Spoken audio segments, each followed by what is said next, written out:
नमस्कार दोस्तों, मैं भाविनी मिश्रा अपने चैनल में आप सभी का एक बार फिर से स्वागत करती हूँ। कैसे हैं आप लोग? आप सभी को नवरात्रि पर्व की बहुत बहुत शुभकामनाएं, विजयदशमी की बहुत बहुत शुभकामनाएं। इस वीडियो में मैं आपसे बताऊंगी कि नवरात्रि में जो भी हम चौकी पे सामान रखते हैं, कलश है और जो भी सामान है उनका हम विसर्जन कब करेंगे, कैसे करेंगे। तो जो नवरात्रि का जो विसर्जन है, जो सामान जो चौकी पे रखा रहता है उसका जो विसर्जन है वो हमें 15 अक्टूबर को करना है। सुबह 6:20 से लेके 8:39 के बीच में हमें सारे सामान का विसर्जन करना है। अब चौकी पे जो भी सामान रखा है, जैसे फ़ोटो रखी है या मूर्ति रखी है, तो मूर्ति अगर आपने लाई है तो उसका विसर्जन करना है। और अगर आपने फ़ोटो मंदिर में से उठा के रखी है तो उसको वापस अपनी जगह पे रख देंगे। जो फूल माला है उसे एक जगह एकत्रित कर देंगे। मैंने 3 मूर्तियाँ छोटी छोटी रखी थी, उसे एक जगह पे रख देंगे। अखंड ज्योति अगर जल रही है तो उसे ऐसे ही जलने देंगे जब तक कि वो जल पाएगी। अब उसमें और घी नहीं डालेंगे। उसके नीचे, अखंड ज्योति के नीचे जो अष्टदल कमल बनाया था, जो चावल रखा है उसको एक जगह कर लेंगे। आप इसे चिड़ियों को डाल सकते हैं या पंडित जी को जो दक्षिणा निकालेंगे आप उसके चावल में इसको शामिल कर सकते हैं। तो इस तरह से एक एक करके चौकी का सामान हम हटाएंगे। जो फ़ोटो आपने रखी है माँ दुर्गा का मंदिर से उठा के वो वापस वहीं अपनी जगह पे रख देंगे। अगर आप नई मूर्ति लाए हैं और उसको विसर्जित करते हैं तो वो विसर्जन के लिए मूर्ति अलग रख देंगे। उसके बाद एक एक करके जो आपने पान, सुपारी, इलायची, जो भी सारी चीज़ें चढ़ाई थी उसे एक जगह एकत्रित कर लेंगे और उसे पंडित जी को दान कर देंगे। जो दिया जलाए हैं, धूप बत्ती, सारी चीज़ें एक जगह एकत्रित कर लेनी है। जनेऊ पंडित जी को आप दान कर सकते हैं। जो सुपारी है, इलायची है, लौंग है, वो सारी चीज़ों को एक जगह एकत्रित कर लेंगे। तो ये सारी चीज़ें आप दान कर सकते हैं। जो भी अच्छे चढ़ा है, तो चावल जो भी है, कलश के ऊपर जो चावल रखा है वो आप दान कर सकते हैं या चिड़िया को डाल सकते हैं। जो नारियल है इसे भी इस तरह से इसकी रक्षा खोल लेंगे। चुनरी आप रख सकते हैं। आप चुनरी जो है मंदिर की के लिए भी आप चुनरी आप संभाल के रख सकते हैं। इस तरह से रक्षा खोल लेंगे। तो ये जो नारियल है इसे छील कर इसे फोड़ना रहता है मंदिर में, और जो प्रसाद है वो आपस में घर में सभी लोग खाते हैं। जो भी प्रसाद आपने चढ़ाया है वो आप घर के सभी सदस्यों में बांटेंगे और साथ में आप आस पड़ोस में भी प्रसाद बांट सकते हैं। ये जो चावल कलश पे रखा था इसे भी अलग रख देंगे, दान में रख देंगे। और ये जो पूरा कलश है, तो ये जो कलश के अंदर जो जल होता है, इस जल को पूरे घर में छिड़काव करेंगे।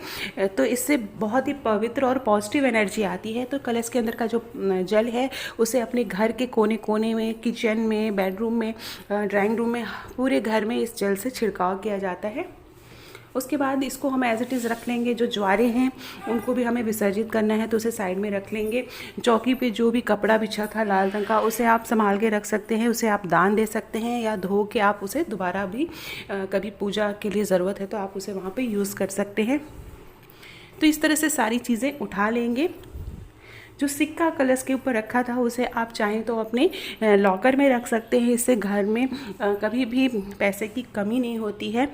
तो ये आप उपाय आप कर सकते हैं।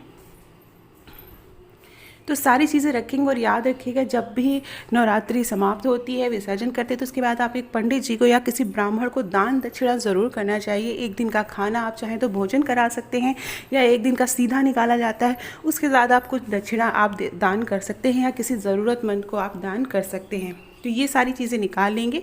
तो पहले तो जो है, जो कलश है और जो ज्वारे होते हैं वो विसर्जित कर दिए जाते थे नदियों में।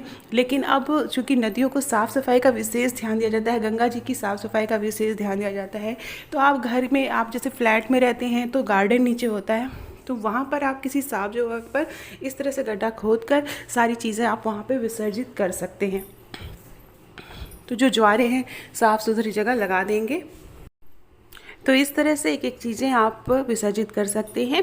जो भी चीज़ें आपको लगे, जैसे श्रृंगार का सामान आपने चढ़ाया है तो कुछ प्रसाद के रूप में आप रख सकते हैं, किसी सुहागिन महिला को दे सकते हैं, या आप श्रृंगार का जो भी सामान है आप खुद भी यूज़ कर सकते हैं। तो कुछ उसमें से पंडित जी या पंडिताइन को दान कर दीजिए, सुहाग का सामान। तो इस तरह से सारी चीज़ें हमें विसर्जित करनी है। आप सभी को विजयादशमी और दुर्गा पूजा की बहुत बहुत शुभकामनाएं। तो इस तरह से सारी चीज़ें आप ये जो मैंने 3 पिंडियाँ बनाई थी तो वो भी हम इसी तरह से विसर्जित कर देंगे। इस तरह से ज्वारों को इसी तरह आप अंदर जो है गड्ढा करके वहाँ पे डाल सकते हैं। तो इस तरह से सारी चीज़ें आपको विसर्जित करनी है। बहुत से लोग जो ज्वारे होते हैं उनको प्रसाद के रूप में ग्रहण करते हैं। ज्वारों को पीस कर खाते हैं, पीते हैं, उसका पानी पीते हैं। इससे भी पॉजिटिव एनर्जी आती है, स्वास्थ्य बना रहता है, ऐसा माना जाता है। तो आप ऐसा भी कर सकते हैं। ज्वारे से जो हरी हरी जो है ज्वारे से जो घास निकली हुई है ये बहुत ही ज़्यादा पौष्टिक और फ़ायदेमंद होती है। तो इसे आप काट करके इसे पीस कर आप पानी में मिला के पी सकते हैं। तो इससे जो है स्वास्थ्य बहुत अच्छा बना रहता है और माँ की कृपा बनी रहती है।